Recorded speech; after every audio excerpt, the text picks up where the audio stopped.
There's a place in the world where time didn't pass. It settled. In the burning heart of East Africa, where the winds seem to carry secrets from 1,000,000 years ago, lies an abyss carved by the earth and eternity. The Olduvai Gorge. It's not just a canyon. It's a threshold. A crack not just in the rock but in history itself. There, beneath layers of dust that could have been the breath of our ancestors, lie bones that don't know they're dead. Tools that still murmur instructions to those who know how to listen. There, memory was born. Louis Leakey didn't know it at first. But what he was searching for wasn't fame or fossils. It was a key, something that would explain why we are the way we are. But before finding answers, he had to learn to listen, because Olduvai doesn't speak in words. Its stories are buried. They hide. They twist in the silence. Are you ready to unearth what was never meant to be forgotten? Olduvai does not reveal itself. Olduvai resists. For millennia, this geological wound in the skin of Tanzania concealed, beneath layers of lava, ash, and sediments, the whisper of steps that were not yet human, but no longer beasts. There were no maps pointing to that echo, no books naming it. Only the fragments remained, silent, still, invisible, until he arrived. Louis Leakey, son of British missionaries born in Africa, walked between two worlds, that of faith and that of reason, the world of biblical legends and the world of fossil evidence.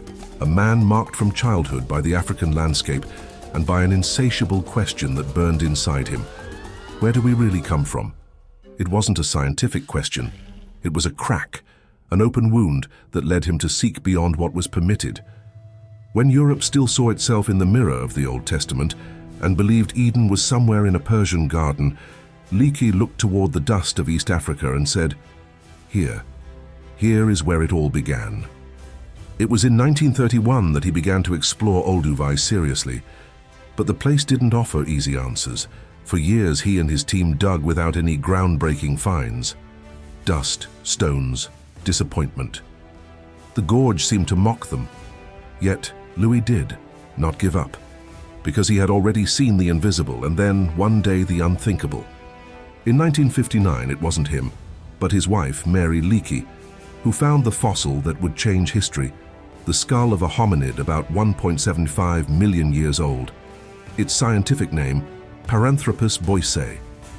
But the Leakeys would call it Zinj in honor of the ancient Arabic word for the coast of East Africa. It had a powerful bony crest, jaws like pincers, giant teeth, and yet tools around it, stone tools. It was as if thunder had struck the history of humankind, because those tools meant more than just technology. They meant intention, thought, foresight.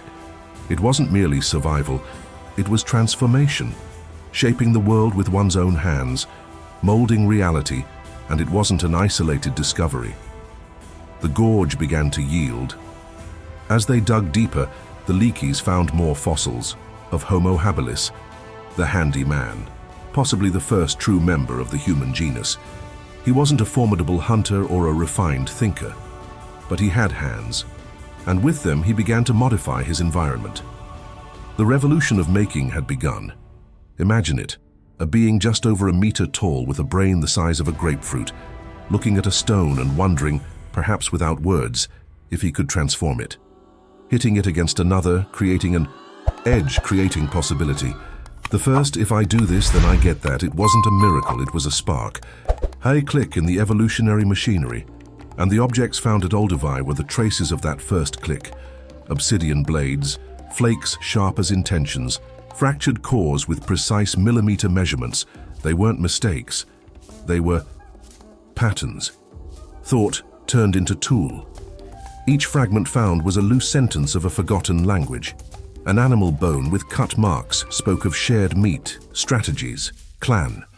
A carved punch could mean the difference between hunger and survival. The Olduvai Gorge began to speak in a language the Leakeys had learned to understand, the language of objects with history. And so, amidst dust, bones, and tools, an uncomfortable truth emerged. Humanity didn't begin in Europe or Asia. If Eden ever existed, it was dustier than expected. more primitive, more African. But with each discovery also came a doubt. Because fossils never scream the truth, they only whisper possibilities. What if Zinj didn't make the tools? What if there was another, more agile, more intelligent one, hidden in the same layers? Evidence isn't always what it seems, and in archaeology, as in life, the past isn't rebuilt. It's interpreted. Louis knew this. That's why each discovery was both a wound and a blessing. A door opened, but behind it, there was more darkness. And just when it seemed they couldn't dig any deeper, another, older layer appeared, with more fossils, with more doubts. Because Olduvai doesn't just speak of the past, it speaks of something we still don't understand. And if fossils only show part of the story, what worlds were left out of the record? In Olduvai, the silence weighs. But it's not an empty silence. It's dense, almost solid, as if the echoes of tongues that were never spoken float in the air. In those layers of dormant earth, what isn't there also screams. Because for every bone that's found, there are 1,000 that will never be unearthed. For every carved tool, there are 1,000 that broke before they could be used. For every being that walked the gorge, there are millions devoured by dust without leaving a trace, entire worlds, nameless tribes, civilizations that never came to be, stories that burned and vanished without witnesses. The official history speaks of lineages, Australopithecus, Homo habilis, Homo erectus, leading up, of course, to us, Homo sapiens, the knowing one, the one who remembers, the one who believes to understand. But the Gorge of Olduvai tells a different story, not a linear tale, but a tragic chorus of failed attempts. Biological variations, that almost were. Evolutionary paths that promised, but were extinguished. Imagine a creature standing facing the sunset, feeling hunger gnawing at its stomach and fear brushing its neck. Maybe it had budding intelligence. Maybe it could foresee the movement of prey. Maybe it had a name among its own, a gesture, a laugh. But if its lineage didn't survive, if its body disintegrated in the mud without fossilizing, if its bones were devoured before they could harden, then its existence was lost, and yet perhaps it walked beside our ancestors. Maybe it loved them. Maybe it killed them. Olduvai makes no distinction between heroes and failures. It only preserves what geology allows. But if one closes their eyes before its cracked landscape, it's possible to imagine not just what was, but what could have been. Night falls on the gorge like a cloak of obsidian, and with it, the ghosts return. Around a primitive fire, bodies huddled together. Some, perhaps Homo habilis, rub stones together to spark a flame. Others, maybe a species already extinct and never documented, watch from the shadows, their eyes glowing with hunger or curiosity. They don't speak, but they think. They wonder if that fire will save them nor consume them. These scenes aren't in the books, they aren't in the museums, they only live in the crack between what's documented and what's intuited. And Louis Leakey knew this. He was an archaeologist, yes, but he was also a storyteller. Every time he pulled a bone from the earth, he looked at it like someone reading the first line of a mutilated novel. He knew the story wasn't complete, and yet he insisted, because in that void, there was truth. In 1960, Leakey's team discovered more Homo habilis remains, among them an infant skull with the skull still malleable. It had no name. It would never have one. But its eyes once opened. Its fingers most likely touched stone tools. Its breath became part of the air that still floats over Olduvai. Did that child dream? Did it fear the dark? Did it know tenderness? We don't know. We'll never know.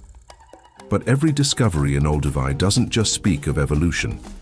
It speaks of raw humanity unrecorded, of emotions before language, of communities that perhaps never ruled the world but tried. And that's the most devastating part. Because progress is not a staircase. It's a battlefield. Each species was an attempt to answer the unspoken question of existence, how to survive in a world that doesn't forgive. And many did not succeed. Leakey, passionate, sometimes even arrogant, faced his own ghosts. His obsession with Africa distanced him from colleagues who still believed Europe was the center of it all. His stubbornness made him a target for criticism. But he persisted, because he had seen something beyond the bones, the vastness of what wasn't recorded, and within that vision spectral figures appeared. The other hominids, the rivals, the relatives, the possibles. The stage was more crowded than we thought. It wasn't a single direct line of evolution, it was a forest, filled with broken, deformed, dry branches. Some barely began to grow before being torn away, and then an image emerges, an unknown hominid alone in the night, surrounded by predators, feeling within it a new impulse, not just to survive, but to remember, to leave something behind, to be more than flesh. Was that the first attempt at history, at art, at legacy? We may never know. But in the stones of Olduvai, there are marks that can't be fully explained. Repeated grooves, ambiguous lines, formations not quite natural. Was it chance, or was it the first spark of consciousness? In the voids, the human soul projects itself. And in Olduvai, the voids are infinite. Olduvai is not just history, it is living force. It is a geological scar opened by violence, a fracture of the earth that speaks the language of ancient gods, earthquakes, eruptions, tectonic shifts. Long before humans arrived, long before the word past even existed, Olduvai was shaking like an injured animal. Because here the earth doesn't just hold, it decides. Imagine this. 2 million years ago, the region was a radically different landscape. Moving rivers, scattered forests, rolling plains. Tectonic plates collided in a brutal dance, slowly opening the Great Rift Valley, a colossal crack that runs across Africa from the Red Sea to Mozambique. And on one of its edges, the gorge. An accident, you might think, but no. The Gorge of Olduvai was the perfect stage. It didn't just preserve remains, it created them. Every shake of the earth exposed new layers, dragged skeletons to sedimentation zones, covered artifacts with volcanic ash, a time capsule by the hand of natural fury. Eruptions sealed history. Tremors stirred it. Each cataclysm was a blind editor of the planet's narrative. Louis Leakey and his team weren't just digging in the earth, they were digging in solid time. And sometimes, by removing a rock, they unleashed a conceptual storm. How could it be that in older layers, more complex tools were found than in the ones above? What did that say about evolution? What if history wasn't a linear rise, but a series of cycles, of ups and downs, of advances interrupted by fire, by weather, by fate? Olduvai doesn't answer, it just offers layers. And each layer is a story wrinkled by the heat of the earth. But it wasn't just the earth that moved. The creatures did too. As the environment changed, rains disappeared, rivers dried up, grasslands replaced forests, species had to decide: adapt, migrate, or die. It was in those margins of change where human march was born. The one that, centuries later, would take us out of Africa to Asia, Europe, and beyond. But it all began here, with barefoot feet on volcanic soil, with primitive tribes following herds, seeking refuge, fleeing from what was coming behind, and sometimes leaving footprints. At the nearby site of Litoli, not far from Olduvai, Mary Leakey made a discovery in 1976 that took the breath away from the scientific world. Fossilized hominid footprints preserved in hardened ash from a volcanic eruption that occurred 3.6 million years ago.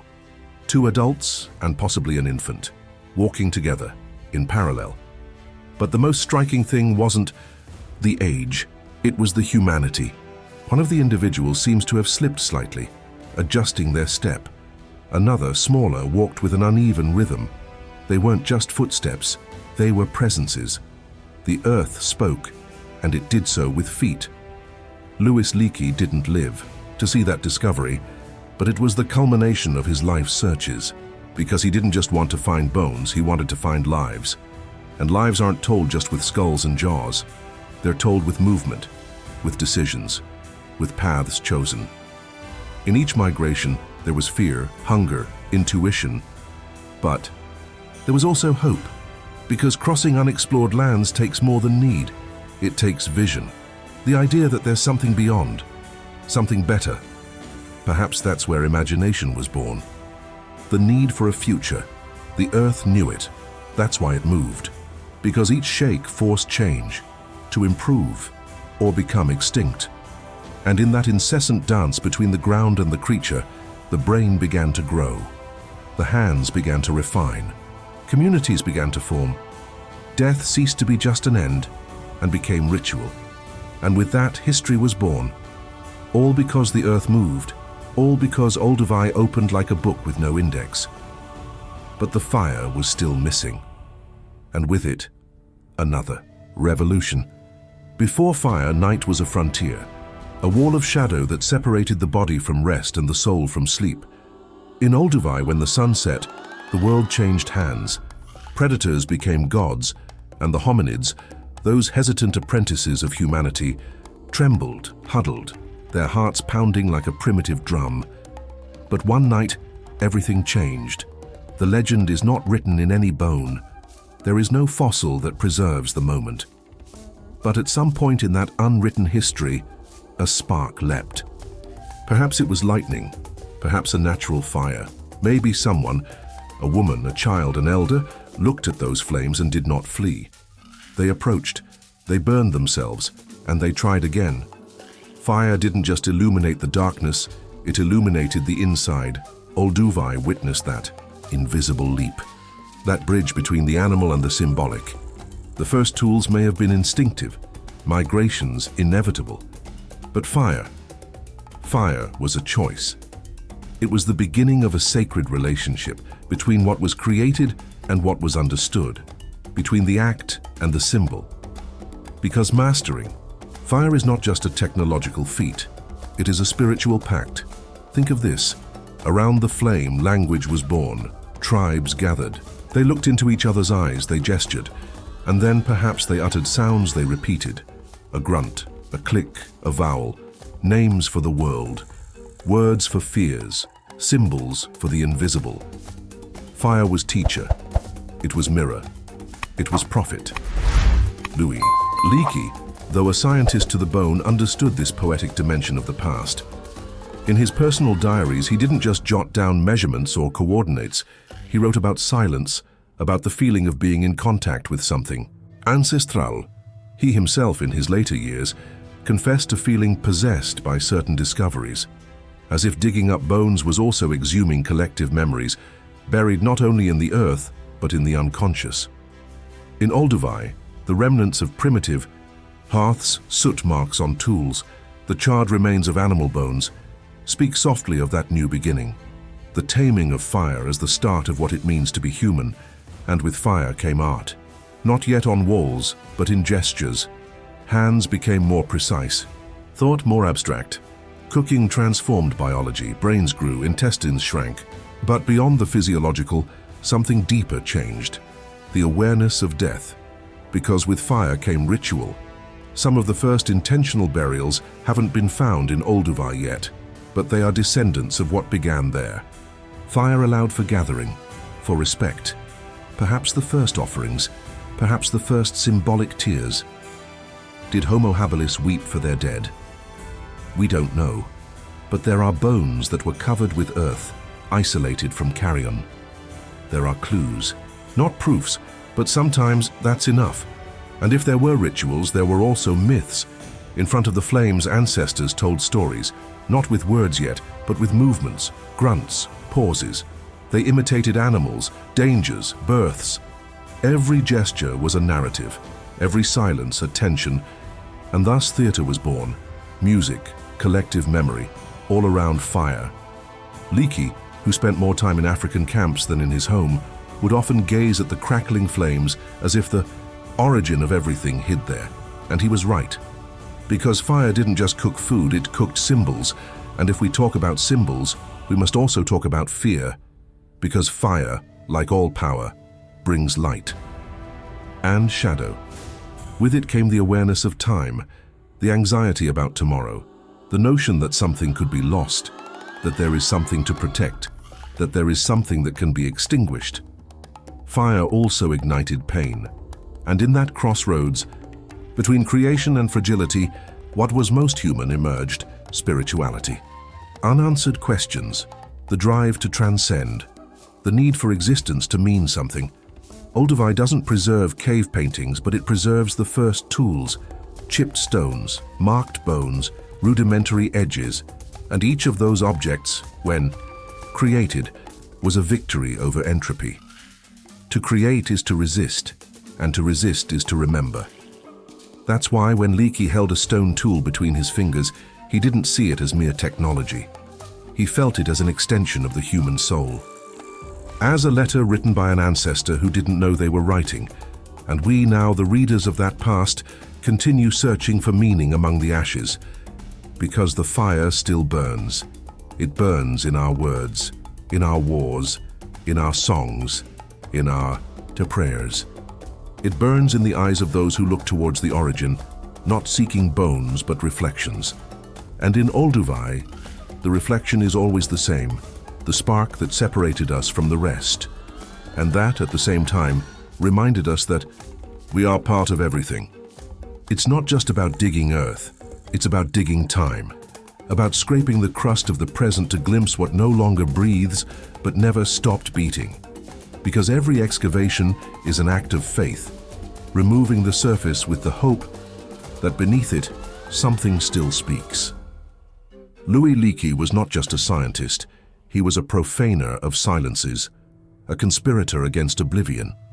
When he kneeled before the earth of Olduvai, he wasn't just looking for fossils, he was looking for a conversation interrupted millions of years ago, a voice buried in stone, waiting to be heard again. And oh, how he heard it. With hammers, brushes, and a feverish gaze, he and his team unearthed key pieces of the human puzzle. 1.8 million-year-old stone tools, fossils of Paranthropus boisei, fragments of Homo habilis, traces of early societies. Each discovery was not just a fact, it was a crack in the dominant narrative. Because Leakey didn't just dig up bones, he excavated paradigms. In the 1950s, the most accepted theory was that humanity had originated in Asia. But Olduvai contradicted that version with undeniable evidence. Africa ceased to be the dark continent and became the womb of humanity. And Louis, the son of a British missionary born in Kenya, became the unexpected messenger of this revelation. But no discovery comes without conflict. As bones surfaced, tensions also emerged. Between archaeologists, between governments, between versions of history. Because telling the past is also a fight for control of the present, Leakey knew this. And he played his own game. He was charismatic, provocative, even manipulative when the cause demanded it. He knew how to handle the press. He knew how to write letters that ignited donations. He knew how to construct a narrative so seductive that even the most skeptical couldn't ignore it. But behind the spectacle was the real work. The dust, the heat, the disappointments. Because for every brilliant find there are 1,000 empty days. Days of digging and finding nothing. Days of doubt, of starting over. The art of excavation is the art of patience, of humility before the immense. And yet it is also the art of wonder. Mary Leakey, his wife and life partner, was a force in her own right. Silent, meticulous, brilliant. It was she who made some of the most decisive discoveries, including the famous Litoli footprint.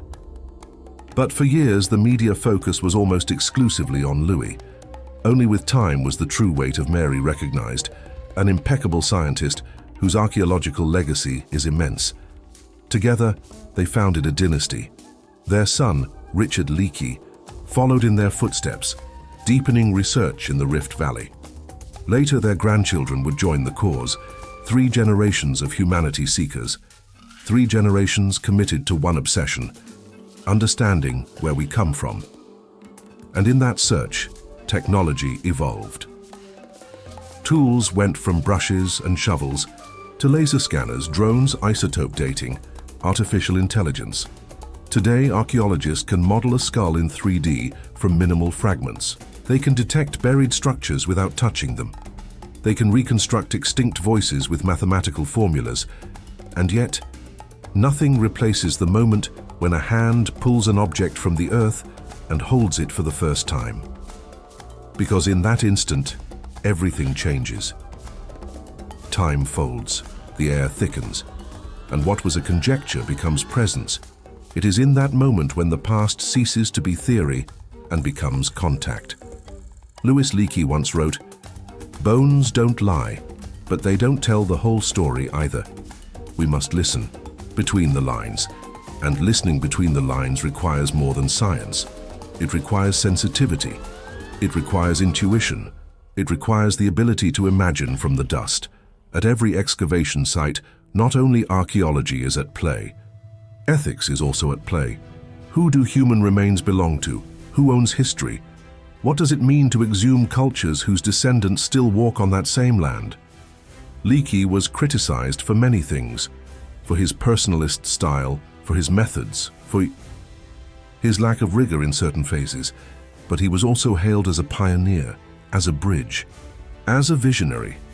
And like all great excavators, he knew that what one finds is not the most important thing. What matters is how one looks at what they find, and even more, how one allows that to transform us. Because excavation is opening wounds, and also healing them. It's understanding that history is not buried to be possessed, but to be understood, and every layer removed, every bone cleaned, every stone turned over, is an act of love toward those who were, and toward those who will still be. Olduvai is not just a crack in the earth, it is a crack in us. There, under the African sun, time became flesh, dust became words, fear became fire, and the bones became mirrors. Louis Leakey sought the origin, but what he found was a reflection, that inside each of us still walks that first being who looked at the horizon and thought, what if there's something more? We still carry their tremor in our hands, their hunger in our gaze, their desire to create, their impulse to tell stories. Around a flame, we are what survived. We are what still remembers. And although we think we've left the caves behind, we still breathe with the rhythm of our ancestors. The past is not dead. It is sleeping beneath our feet. We only need to dig and listen.